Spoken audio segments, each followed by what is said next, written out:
À travers une analogie surprenante entre l'histoire du cabillaud et la fuite d'Israël hors d'Égypte, ce texte nous exhorte à ne pas céder à la peur qui nous paralyse. Il met en lumière le rôle des poissons-chats, ces épreuves et obstacles que Dieu place sur notre chemin pour que nous continuions d'avancer et que sa gloire se manifeste. J'aimerais que vous preniez vos Bibles dans le livre d'Exode, chapitre 14, versets 4 à 9, puis versets 13 à 18. Alors, je veux remettre le texte dans son contexte.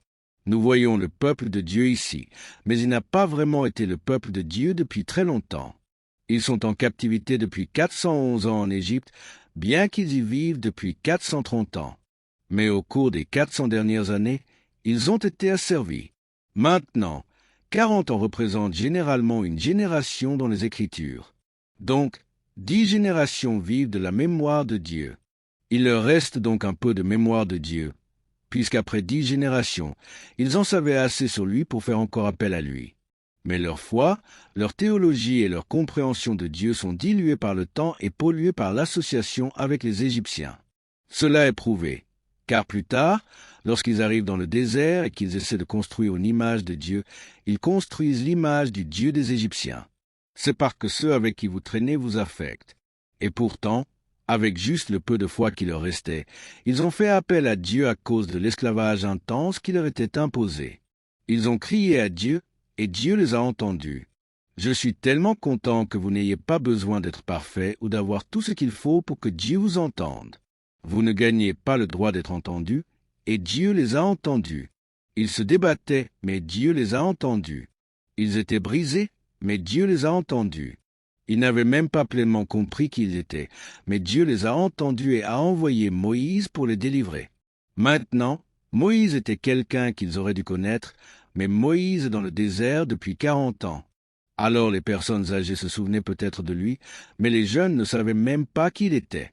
Et Moïse a la responsabilité de conduire un peuple avec qui il est apparenté, mais pas familier. Maintenant, il est conduit hors de la servitude et loin de Pharaon. Et il dit à Pharaon, « Laisse aller mon peuple pour qu'il adore Dieu dans le désert. » Et alors qu'il s'apprête à partir, Pharaon change d'avis. Lorsqu'ils essaient de s'échapper et de fuir, c'est là que Pharaon se décide à les reprendre, du moins s'il le veut vraiment, car il peut tout aussi bien les tuer. Ce n'est pas une démocratie en Égypte. Il n'y a pas de système judiciaire. Il n'y aura pas de litige. Ils ne peuvent pas porter plainte. Quoi que Pharaon décide de leur faire, c'est fait. Ils fuient, mais ils sont conscients de l'arrivée de Pharaon. Qui sait donc ce qui va se passer? Ainsi, alors que vous entrez dans ce texte, je veux que vous soyez Israël, puis ce sera ma responsabilité de le mettre en rapport avec vous. Vous ne pourrez pas comprendre ce que le texte signifie, à moins que vous ne reveniez à la peur absolue de laisser tout ce qui vous est familier derrière vous et d'être en fuite, de ressentir la vulnérabilité de ne pas être protégé, de n'avoir aucun pouvoir social ni économique, pas de statut politique, ni de voix pour protester. Et voici qu'une force plus grande, comme vous n'en avez jamais vu, s'élève contre vous sur 600 chars d'élite. Et vous marchez. Alors vous pouvez entendre le bruit de sabots des chars de votre passé qui est sur le point de vous rattraper. Eux, ils sont à cheval, et vous avez enfilé une paire de Nike. C'est ce qui se passe dans ce texte. Jetez grec un coup d'œil. J'endurcirai le cœur de Pharaon, et il les poursuivra. Mais Pharaon et toute son armée serviront à faire éclater ma gloire, et les Égyptiens sauront que je suis l'Éternel. Et les enfants d'Israël firent ainsi. On annonça au roi d'Égypte que le peuple avait pris la fuite. Alors le cœur de Pharaon et celui de ses serviteurs furent changés à l'égard du peuple. Ils dirent, « Qu'avons-nous fait en laissant aller Israël dont nous n'aurons plus les services ?» Et Pharaon attela son char, et il prit son peuple avec lui. Il prit 600 chars d'élite et tous les chars de l'Égypte. Il y avait sur tous des combattants. L'Éternel endurcit le cœur de Pharaon, roi d'Égypte. Attendez une minute. Le Seigneur a endurci le cœur de Pharaon, le roi d'Égypte, et Pharaon poursuivit les enfants d'Israël. Les enfants d'Israël étaient sortis la main levée. Ce même Dieu qui leur dit de partir a endurci le cœur de celui qui les chassait. Verset 9. Les Égyptiens les poursuivirent, et tous les chevaux, les chars de Pharaon, ses cavaliers et son armée les atteignirent, campés près de la mer, vers Pi-Hahiroth, vis-à-vis de Baal-Tsephon. Maintenant, le verset 13. Moïse répondit au peuple, « Ne craignez rien, restez en place et regardez la délivrance que l'Éternel va vous accorder en ce jour, car les Égyptiens que vous voyez aujourd'hui, vous ne les verrez plus jamais. » Oh, je pourrais tout simplement m'arrêter là et vous pouvez rentrer chez vous tout de suite. Les Égyptiens que vous voyez aujourd'hui, vous ne les verrez plus jamais. Verset 14. L'Éternel combattra pour vous et vous gardez le silence. L'Éternel dit à Moïse, « Pourquoi ces cris ? Parle aux enfants d'Israël et qu'ils marchent. Parle aux enfants d'Israël et qu'ils marchent. Toi, lève ta verge, étends ta main sur la mer et fends-la. Et les enfants d'Israël entreront au milieu de la mer à sec. Et moi, je vais endurcir le cœur des Égyptiens pour qu'ils y entrent après eux. Et Pharaon et toute son armée, ses chars et ses cavaliers, feront éclater ma gloire. Et les Égyptiens sauront que je suis l'Éternel, quand Pharaon, ses chars et ses cavaliers auront fait éclater ma gloire. » Que quelqu'un dise « Amen ». Alors, mon message ce matin est intitulé « Continue d'avancer », parce que le Seigneur a dit « Parle aux enfants d'Israël et qu'ils marchent ». Mais j'ai peur, Seigneur. Continue. Mais je ne sais pas ce qui va se passer. Seigneur. Continue. Mais je suis en danger. Seigneur.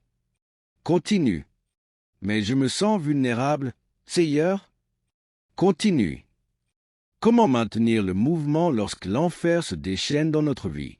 Dieu, si tu m'aimes, comment peux-tu me mettre dans une situation pareille, quand tu sais que je suis humain, que j'ai peur, et pourtant tu me demandes de continuer d'avancer? Regardez votre voisin et dites, « Continue d'avancer. » Je sais que les conditions ne sont pas tout ce que vous vouliez qu'elles soient. Je sais que toutes les circonstances ne sont pas comme vous le souhaiteriez. Je sais qu'il y a des dangers imminents qui menacent votre progrès. Je sais que vous n'avez pas la garantie d'un résultat. Et quand vous n'avez pas de certitude, il est difficile d'avoir de l'assurance. Tout ce que vous avez, c'est le commandement de Dieu dans votre vie. Mais Dieu vous dit, continue d'avancer. Prions. Père, au nom de Jésus, nous nous approchons de ton trône et nous t'honorons et bénissons ton nom parce que tu es Dieu, même si tu ne faisais rien. Nous continuerons de t'honorer parce que tu es Dieu, et en dehors de toi, il n'y en a pas d'autre. Fais-nous augmenter le volume de ta parole, et parle-nous d'une telle manière, Seigneur, que nous comprenons plus clairement ta parole, la profondeur de ta parole, la pertinence de ta parole, la puissance de ta parole, mais par-dessus tout, l'esprit de ta parole. À quoi cela nous sert-il de comprendre la lettre de ta parole, si nous ne comprenons pas l'esprit et l'intention dans lesquelles elle est dérivée? Parle-nous à travers ce livre, ô mon Dieu, parle-nous de telle manière que nous aurons de la force pour la semaine. Nous le considérons fait au nom de Jésus. Que quelqu'un crie « Amen ».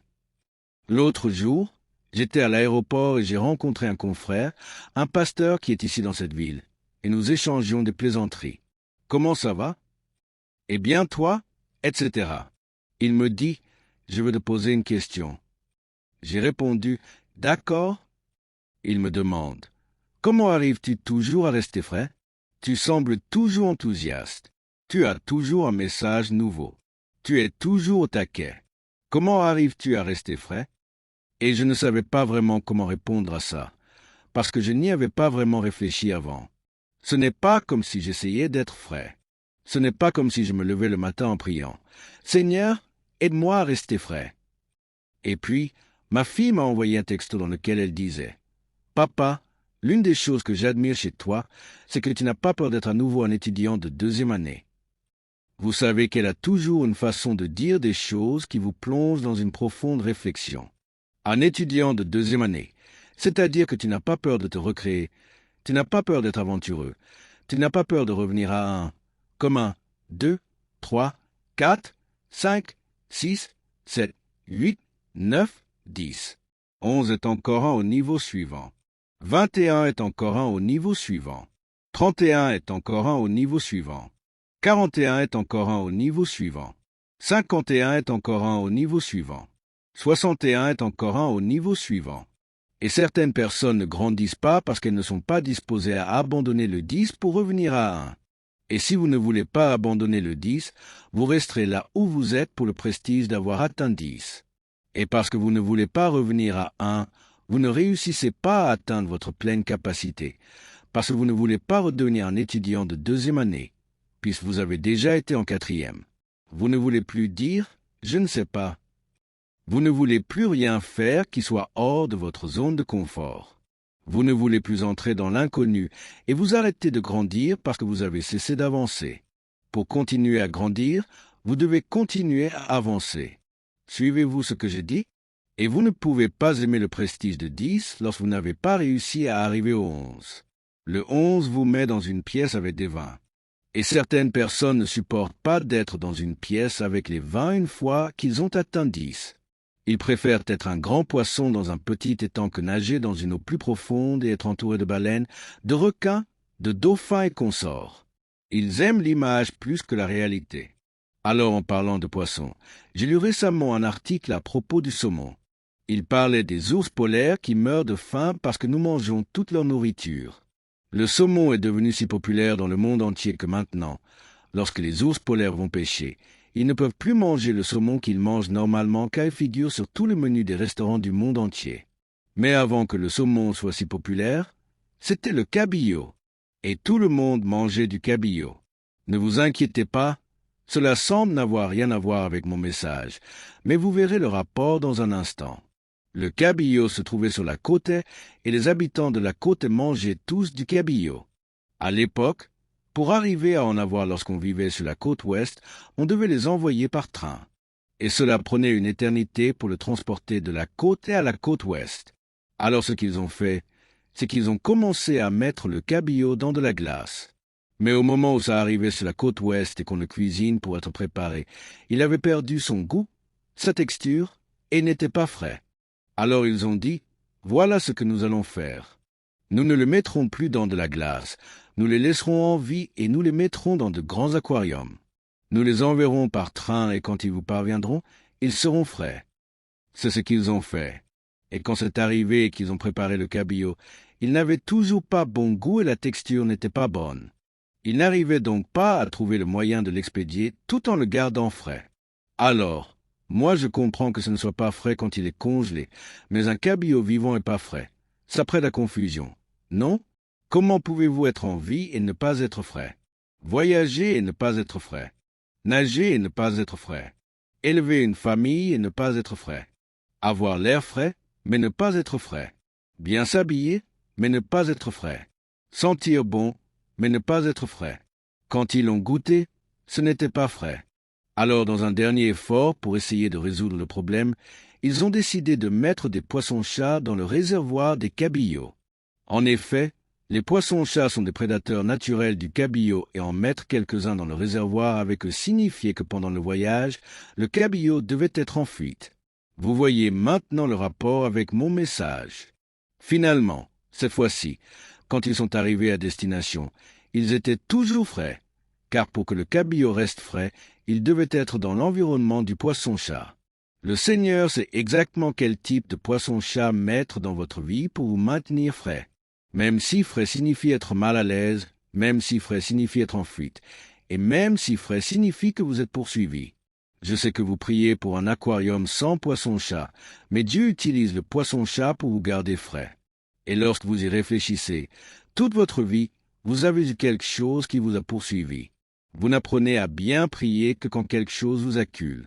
Vous ne cherchez pas vraiment sa face à moins que quelque chose vous accule.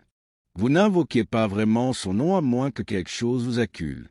Vous n'atteignez vraiment votre potentiel de grandeur que lorsque quelque chose est derrière vous qui vous dit « Tu dois aller jusqu'au bout. Tu dois finir ce cours. Tu dois obtenir ton diplôme. Tu dois être diplômé. Tu dois ouvrir cette entreprise. Tu dois faire fonctionner ce mariage. Tu dois te ressaisir. » Ce n'est pas parce que vous avez de bonnes prédispositions. C'est plutôt à cause de ce fichu poisson-chat. Secouez votre voisin et dites-lui « Quels sont tes poissons-chats » Oui, quels sont tes poissons-chats? Pharaon était le poisson-chat d'Israël, et Dieu a endurci son cœur afin qu'il voie toute sa gloire. Il a créé cette circonstance pour les mettre dans une situation difficile dont ils ne pouvaient pas sortir, afin qu'ils sachent que ce n'était pas par la force, ni par l'intelligence, mais par mon esprit, dit l'Éternel, qui vous fait sortir de chaque donjon, de chaque piège, de chaque stratagème que l'ennemi érige contre vous.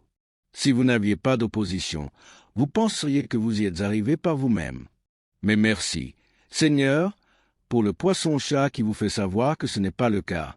Pouvez-vous imaginer la terreur ultime d'avoir un enfant de 2 ans dans une main, ainsi qu'un nouveau-né dans vos bras, et d'être un esclave qui fuit un pharaon qui ne se contente pas de vous poursuivre, mais qui vient avec ses meilleurs chars? Vous voyez, certains d'entre vous pleurent de détresse, mais vous devez comprendre que d'autres vous regardent et disent que vous pleurnichez. Ils ne comprennent pas que vous ne fuyez pas les chevaux, vous fuyez 600 chars d'élite. Satan a sorti le grand jeu pour essayer de vous abattre. Et vous n'êtes pas en difficulté parce que vous êtes faible. Vous n'êtes pas en difficulté parce que vous n'êtes pas cohérent. Vous êtes en difficulté parce que l'ennemi a libéré ses assassins pour vous anéantir totalement. Et vous êtes dans une atmosphère effrayante. Vous avancez, mais vous êtes attaqué. Le train continue de rouler et le poisson-chat continue de vous mordiller. Vous pouvez voir qu'on vous gagne du terrain, mais vous continuez à regarder en arrière parce que vous savez que vous devez continuer à avancer, car quelque chose vous traque. Quelqu'un dans cette pièce a un diable à combattre. Je sais qu'à l'église, certaines personnes viennent parce qu'elles ont une belle robe à porteur. Certaines personnes viennent parce qu'elles recherchent un ou une petite amie. Et d'autres viennent parce qu'elles veulent faire des affaires. Mais certains d'entre nous sont ici à cause du poisson-chat. Certains sont ici, car ils sont curieux. Mais d'autres sont ici parce que vous avez des poissons-chats qui vous poursuivent. Et vous dites à Dieu, donne-nous aujourd'hui notre pain quotidien et pardonne-nous nos offenses. Ne nous conduis pas à la tentation. Et au fait, Seigneur, s'il te plaît, délivre-nous du mal.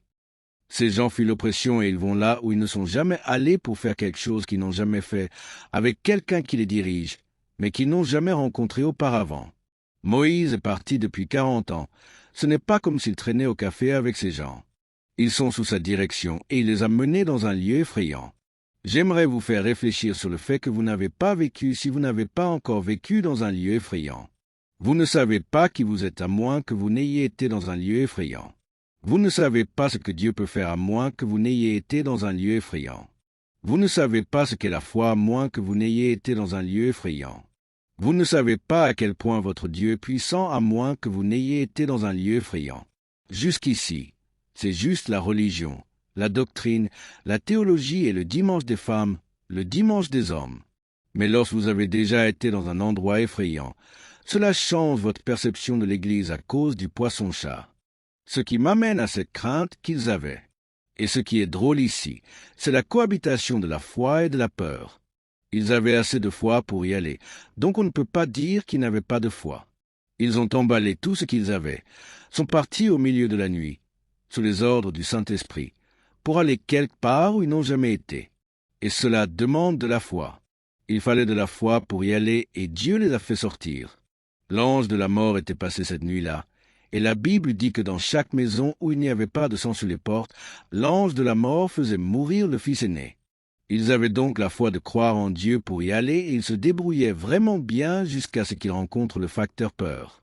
Le livre du président Obama intitulé « L'audace d'espérer », il a écrit une ligne qui me revient tout le temps. Il dit « La présence de la foi n'est pas l'absence de douleur. » Réfléchissez Y un instant. La présence de la foi n'est pas l'absence de doute. Donc la foi et le doute peuvent vivre dans le même espace. Je te crois, mais je suis inquiet. Je te fais confiance, mais je suis nerveux. Je sais que ça va aller, mais je suis toujours debout à 2 heures du matin. Ce message s'adresse aux vrais gens. Les spirituels ne comprendront pas que certaines choses peuvent vous arriver. Je me fiche du nombre de versets que vous connaissez. Je me fiche du temps que vous avez passé à l'Église. Je me fiche que vous puissiez citer l'intégralité du Nouveau Testament. Il y a des choses qui peuvent arriver dans votre vie et qui font que votre cœur commence à battre tellement fort dans votre poitrine qu'on dirait que votre vêtement va tomber. Et vous faites comme Pierre, vous dites à haute voix, « Seigneur, nous périssons. » Nous aimons à penser que les gens sont bons ou méchants, qu'ils ont raison ou tort, qu'ils sont en haut ou en bas, croyants ou non croyants. Mais la vérité est que les croyants ont des doutes et ils ont parfois peur.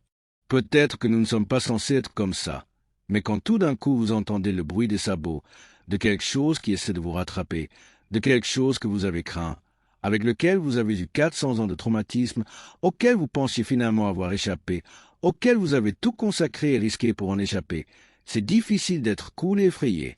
Oui, il y a certaines personnes qui semblent ne pas être affectées par quoi que ce soit. Et vous dites, « Au Seigneur, j'aurais aimé leur ressembler davantage. » Mais arrêtez de faire des prières dans lesquelles vous souhaiteriez ressembler davantage à des gens, parce que vous ne pouvez pas dire ce qui se passe en moi, rien qu'en regardant mon visage. La vérité est que je peux avoir l'air cool et avoir une peur bleue. Pharaon avait un pouvoir absolu. Il n'avait ni congrès, ni sénat, ni cour suprême. Il n'avait personne à qui rendre des comptes. Il pouvait les tuer. Et le pouvoir absolu produit une terreur absolue. Si je sais que je suis totalement à votre merci et que je ne sais pas comment les choses vont finir, c'est terrifiant. Alors, je veux parler à votre inquiétude. Je veux parler à votre peur. Je veux parler à votre anxiété. Je veux parler à la chose qui vous parle lorsque l'église est finie. Je veux parler à la chose qui vous réveille à 2 heures du matin.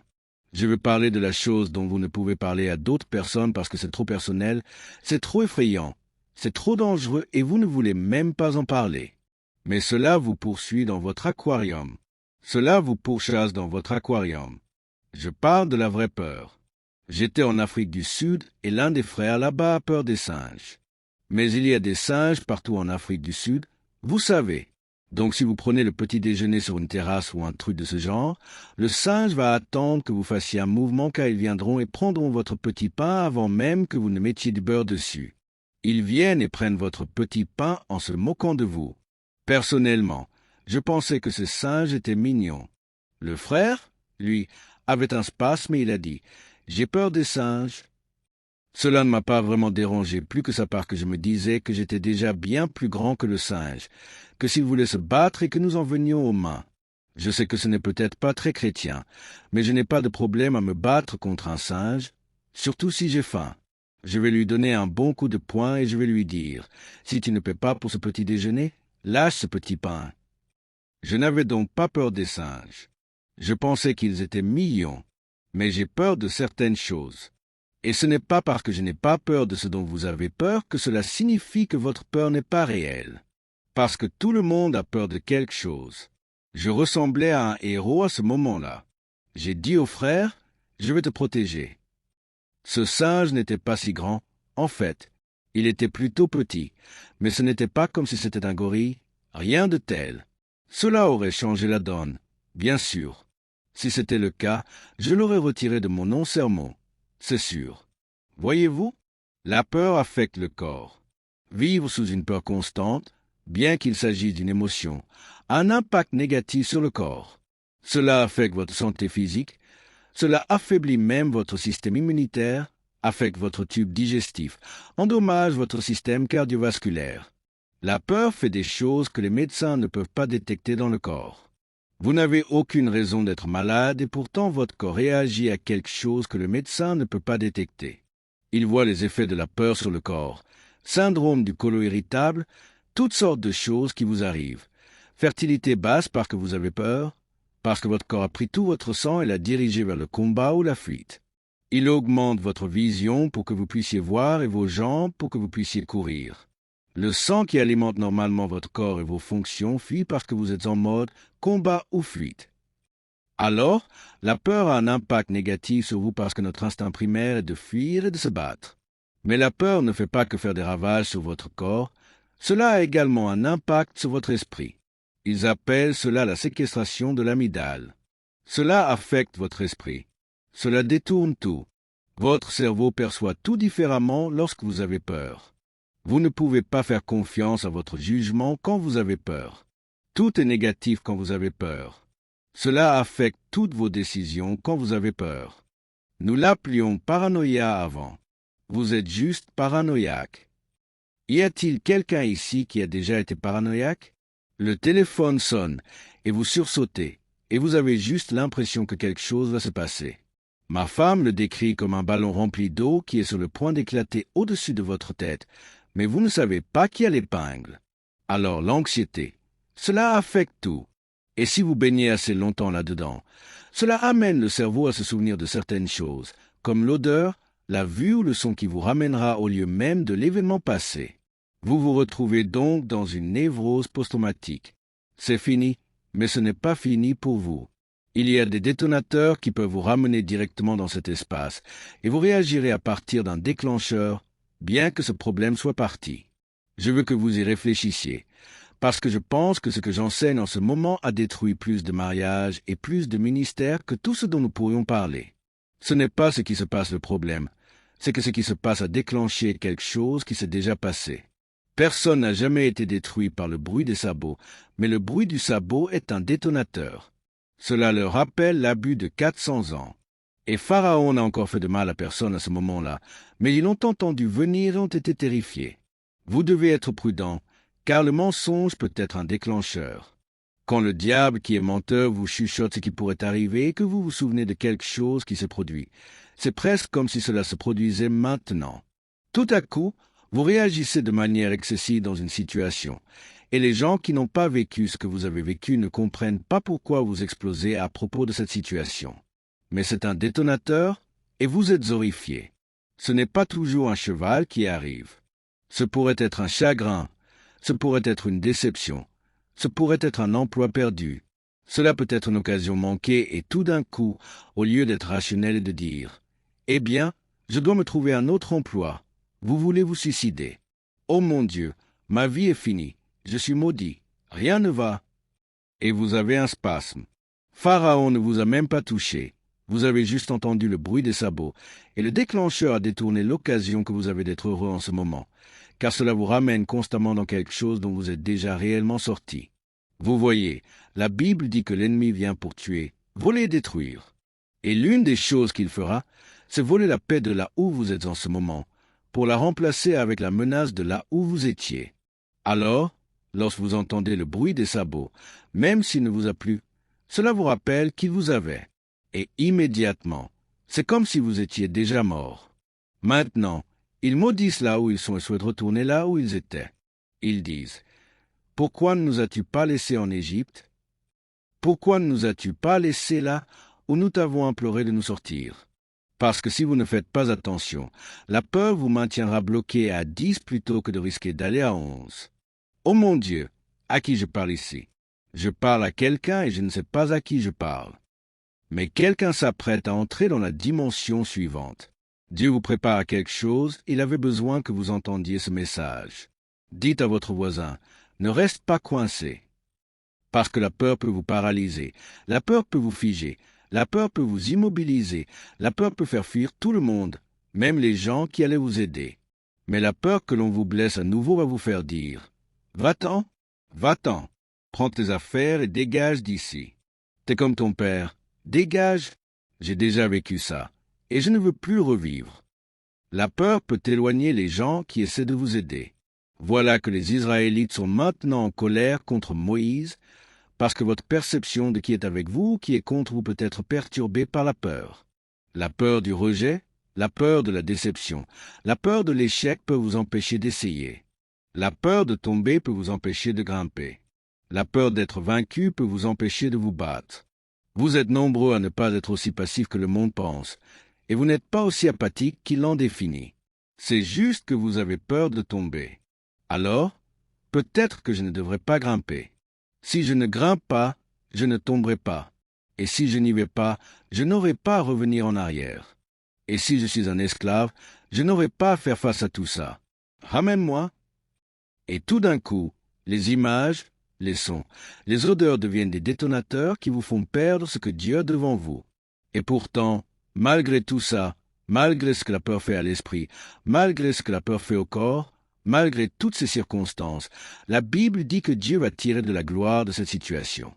Je veux que vous disiez ça avec moi. Dieu va en tirer de la gloire. Encore, Dieu va en tirer de la gloire. Je veux que vous pensiez à ce que votre « on » est, à ce que votre poisson-chat est, à ce que votre pharaon est. Quelle que soit cette chose qui vous empêche de dormir la nuit, dites-le encore. Dieu va en tirer de la gloire. Louez-le pendant 30 secondes. Vous voyez, la raison pour laquelle je veux que vous le louiez, c'est que j'essaie de briser cette paralysie. J'essaie de briser cette paralysie qui vous a coincé au même endroit.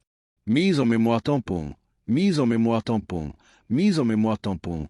Inquiétude, inquiétude, inquiétude, bouleversé, bouleversé, bouleversé. Saute d'humeur, saute d'humeur, saute d'humeur.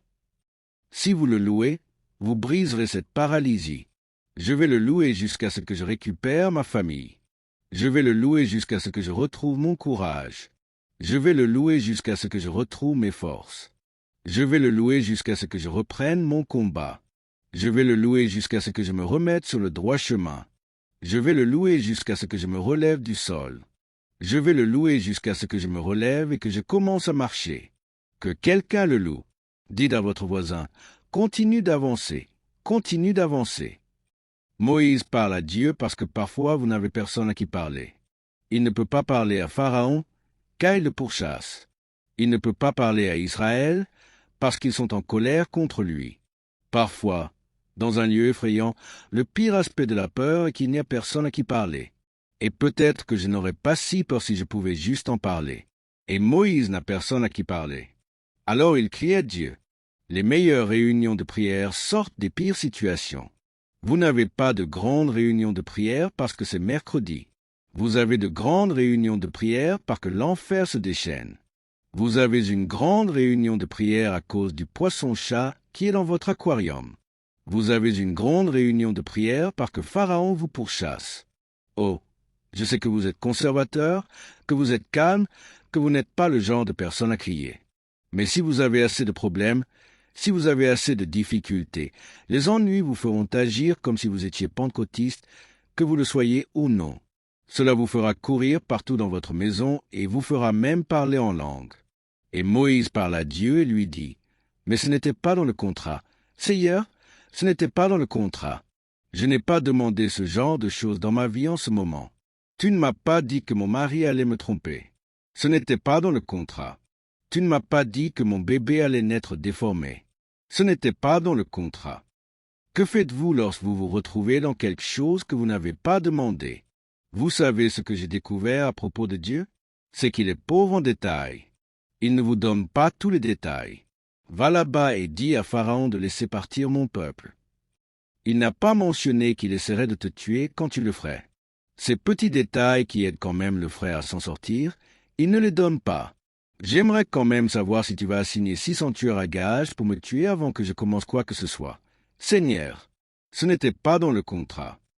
Alors, Moïse invoque Dieu, lui dit, « Que suis-je censé faire? Les gens que tu m'as envoyés délivrer ne m'aiment même pas. Les gens que j'essaie d'aider ne m'aiment pas. Mon propre enfant ne m'aime pas. Ma maman ne m'aime pas. Les gens qui sont censés être de mon côté ne m'aiment pas. Que faites-vous quand les gens que vous essayez d'aider ne vous apprécient même pas? Cela ne me dérange pas de combattre les ennemis, mais je ne m'attendais pas à ce que je te combatte toi aussi. » Puis la chose la plus étrange se passe. Moïse demande à Dieu de l'aider, et Dieu ne fait absolument rien. Alors, les prédicateurs ne prêchent pas à ce sujet. Ils prêchent des sermons où vous avez invoqué le Seigneur et le Seigneur a agi. Je n'ai pas vraiment besoin que tu me dises quoi faire quand j'invoque le Seigneur et que le Seigneur agit. J'ai besoin que quelqu'un me dise quoi faire quand j'invoque le Seigneur, mais qui n'agit pas.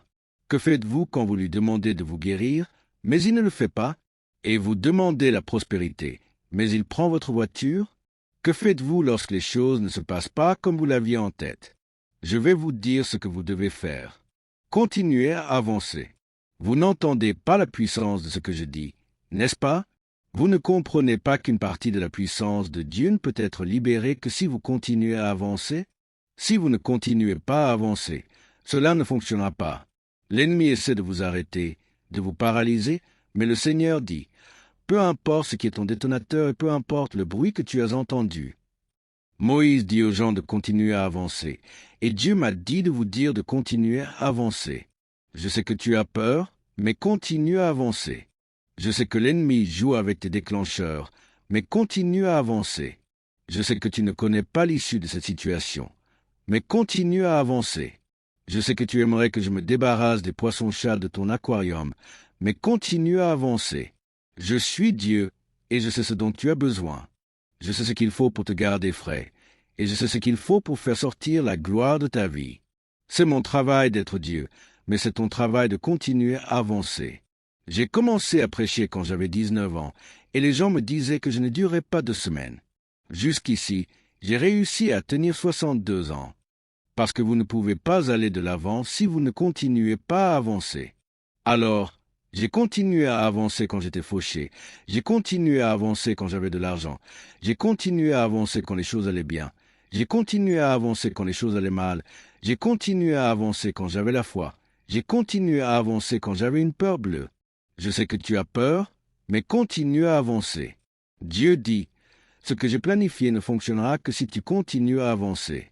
J'ai mis en place quelque chose qui va résoudre tout ce problème, mais tu dois être au bon endroit pour que mon plan soit activé. Si tu t'arrêtes ici, je ne retire aucune gloire de ta vie, mais si tu continues à avancer, au bout de ce chemin, j'ai tout mis en place contre tout ce qui essaie de t'attaquer maintenant. Vous voyez, ce que j'essaie de vous faire comprendre, c'est que si c'était arrêté là, Pharaon les aurait rattrapés et il les aurait détruits. Le miracle était dans le mouvement. Le miracle était dans le mouvement. Et il y a quelqu'un ce matin que l'ennemi essaie de paralyser de peur, et il fait exploser tout au déclencheur. Mais le Seigneur vous dit que si vous continuez à avancer, vous allez entrer directement dans la puissance de Dieu, et Dieu va en tirer gloire. Vous voyez, nous prêchons toujours sur ce qui s'est passé à la mer Rouge, mais vous devez vous rendre à la mer Rouge pour que cela se produise. Et l'ennemi ne veut même pas que vous arriviez à la mer Rouge. Et l'autre chose, l'autre raison pour laquelle Dieu n'a rien dit, c'est qu'il voulait que Moïse découvre ce qu'il avait dans sa main. Dieu n'avait pas besoin de rien d'autre, il n'avait besoin de rien d'autre, parce qu'il avait déjà équipé Moïse pour là où il était à ce stade de sa vie. Et je ne sais pas à qui je prêche, mais Dieu vous a déjà équipé, et sa grâce est suffisante. Je sais que c'est douloureux, mais sa grâce est suffisante. Je sais que tu pleures toute la nuit, mais sa grâce est suffisante. J'ai déjà mis suffisamment de choses dans ta main pour que, quand tu apprendras à utiliser ce que je t'ai donné, toute arme forgée contre toi sera sans effet. En fait, j'ai mis cela en place pour que tu puisses voir ce que tu as. J'ai endurci son cœur pour que tu vois ce que tu as. Je l'ai fait te poursuivre pour que tu vois ce que tu as. Je l'ai envoyé après toi pour que tu restes frais. Ce que j'essaie de dire, c'est que Pharaon est votre poisson-chat, et Dieu l'a mis dans l'aquarium. Le diable ne l'a pas mis là-dedans. La Bible ne dit pas que le diable a fait ça. Elle dit que l'Éternel a endurci le cœur de Pharaon. Vous ne saurez jamais ce que vous avez à moins que Dieu ne mette un poisson-chat dans votre aquarium. Vous ne saurez jamais ce que vous avez à moins que Pharaon ne vienne après vous. Et tout dans votre tête vous dit de revenir à quelque chose que vous avez essayé de fuir. Mais souvenez-vous que lorsque vous avez peur, votre réflexion est brouillée, parce qu'il semblerait qu'aller à l'église ne fonctionne plus pour vous. Ce Jésus ne fonctionne pas pour moi en ce moment. J'ai perdu ma maison, j'ai dû retourner vivre avec ma maman. Ce Jésus, ce truc de prière ne semble pas marcher pour moi. Ce truc de vivre pour Jésus, mon mari m'a quitté parce que je vivais pour Jésus. On aurait dit que les gens dans le monde, ils sont plus gentils que les gens dans l'église. Et donc, tout ce que Dieu dit à Moïse, c'est de dire aux gens de continuer à avancer et d'utiliser ce qu'il a. Si tu utilises ce que je t'ai donné, tu constateras que c'est plus que tu ne le pensais. Tu pensais que je t'ai donné ce bâton pour que tu t'appuies dessus quand tu es fatigué, mais il y a des surprises dans ton bâton. Surprise, surprise. J'ai caché ma puissance dans des choses ordinaires, afin qu'au temps de la détresse, l'ennemi ne sache même pas ce qu'il a frappé. Mais si tu étends ce que tu as, tu vas voir. Touchez votre voisin et dites, « J'ai quelque chose. Je sais que ça ne semble pas beaucoup, mais j'ai quelque chose. Je sais que ça n'a pas l'air dangereux, mais j'ai quelque chose. Si tu comptes tes chars, laisse-moi au moins me vanter de mon bâton. J'ai quelque chose que Dieu m'a donné qui va perdurer. Il y a des surprises dans ton bâton. Ne l'abandonne pas, ne l'enlève pas, ne le mets pas de côté, ne le considère pas comme trivial parce que Dieu mettra des surprises dans ton bâton. Si ça ressemblait à une arme, l'ennemi l'aurait prise. Presque tous les miracles de la Bible sont sortis de quelque chose que les gens avaient déjà.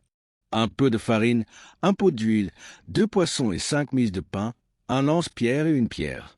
Vous n'êtes pas dans cette chose par vous-même, vous n'y êtes pas seul. En fait, c'est la poursuite de Pharaon qui déclenche le pouvoir de la verge. Alors, continue à avancer. Et lorsque tu arrives au bon endroit, étends ce que je t'ai donné. Et la Bible dit que Moïse étendit sa main sur la mer. Et l'Éternel refoula la mer par un vent d'Orient qui souffla avec impétuosité toute la nuit. Et il mit la mer à sec et les eaux se fendirent. Les enfants d'Israël entrèrent au milieu de la mer à sec, et ils n'étaient même pas boueux. D'ailleurs, vous n'étiez jamais en difficulté. Si vous lisez le texte, plus ils se rapprochaient de la mer Rouge. La Bible dit que Dieu avait envoyé un ange pour se placer derrière eux, donc Pharaon ne les aurait pas eus de toute façon, car Dieu les protégeait. Touchez votre voisin et dites, « J'ai du renfort. Je ne suis pas seul, je ne combats pas seul, je ne vis pas seul. » Mes frères et sœurs, quand les vents sont venus en souffler et en refouler la mer Rouge, et qu'ils sont descendus dans le fond marin en marchant sur un sol sec, ils marchaient entre deux murailles d'eau. Imaginez maintenant cela avec moi. Dieu a frayé un chemin, mais même le chemin qu'il a frayé est effrayant. J'ai mon bébé dans cette eau, j'ai ma maman dans cette eau, j'ai ma grand-mère dans cette eau, j'ai mes enfants dans cette eau. Puis il y a une muraille d'eau de ce côté-ci et une autre de ce côté-là, et si elles s'écroulent, elles vont me tuer. Donc quoi qu'il arrive, je dois continuer à avancer. Voilà ce que je veux que vous voyiez. Et j'ai presque fini. Même quand Dieu fraye un chemin, c'est effrayant. Même lorsque Dieu accomplit un miracle, le miracle est effrayant. Lorsque nous lisons à ce sujet et que nous prêchons à ce sujet, nous crions à ce sujet. Mais imaginez-vous en train de marcher avec vos enfants entre deux murailles d'eau si hautes que vous ne pouvez pas voir au-dessus d'elles et vous ne voyez rien qui les retienne. Imaginez la peur. Mais malgré cela, vous vous en sortez. Et je veux parler à quelqu'un qui traverse actuellement quelque chose.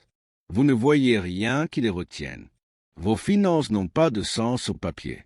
Cela n'a pas de sens que vous soyez encore là. Mais quelque chose les retient. Alors, Dieu dit à Moïse de dire au peuple de continuer à avancer. Et le vent a refoulé l'eau jusqu'à ce que le dernier Israélite traverse. Plus tard, dans le Nouveau Testament, Paul, quand il prêche à Corinthe, appellera cela un baptême. Il a dit qu'ils étaient baptisés par Moïse dans la nuée et dans la mer. Cela signifie qu'ils sont allés dans un sens et en sont sortis dans un autre. Ils sont entrés esclaves, mais ils en sont sortis enfants. Ils sont entrés fugitifs, mais en sont sortis nations. Vous qui n'étiez pas un peuple, vous êtes devenus un peuple. Puis Dieu dit à Moïse, « Referme la mer », et la même verge, c'est là la double nature de Dieu. Le même Dieu qui ouvre des portes, ferme des portes. Le plus drôle, c'est quand il a ouvert la voie, ils n'ont pas crié. Vous voyez, nous crions toujours quand Dieu fait un chemin, mais la Bible dit qu'ils n'ont crié que quand Dieu a fermé la porte. Je dois prendre un moment et le remercier pour les portes qu'il a fermées. Merci, Seigneur, pour les portes fermées, pour les postes que je n'ai pas eus, pour les entreprises qui n'ont pas fonctionné, pour la femme que je n'ai pas épousée. Merci, Seigneur. Quand Dieu a fermé la porte, l'ennemi qui les pourchassait s'est noyé dans la mer Rouge. Mais non seulement il a noyé l'ennemi, il a noyé tout le potentiel que l'ennemi avait à sa disposition pour les poursuivre à tout moment. Alors la Bible dit que les ennemis que vous voyez aujourd'hui, vous ne les reverrez plus jamais. Vous ne m'entendez pas. Dieu vous dit qu'il y a des choses auxquelles vous avez fait face et vous ne les reverrez plus jamais. Je vous mets au défi de le louer pour cela. Alors, Marie a pris un tambourin et a commencé à jouer à la gloire de Dieu. Car Pharaon et son armée s'étaient noyés dans la mer Rouge. Saisissez ça dans votre esprit. Mettez-le dans votre tête. Mettez-le dans votre bouche. Mettez-le dans votre cœur. Il y a 3 raisons pour lesquelles Dieu a fermé la mer Rouge. La première consistait à noyer le danger actuel. La deuxième était de noyer le potentiel du danger persistant. Mais la troisième, pour moi, est la plus importante. Quand il a fermé la mer Rouge, il a noyé tout le potentiel d'une possibilité de retour. Peu importe à quoi ils allaient avoir à faire face devant eux pour le restant du voyage, retourner d'où ils venaient était hors de question parce que Dieu a fermé la mer Rouge.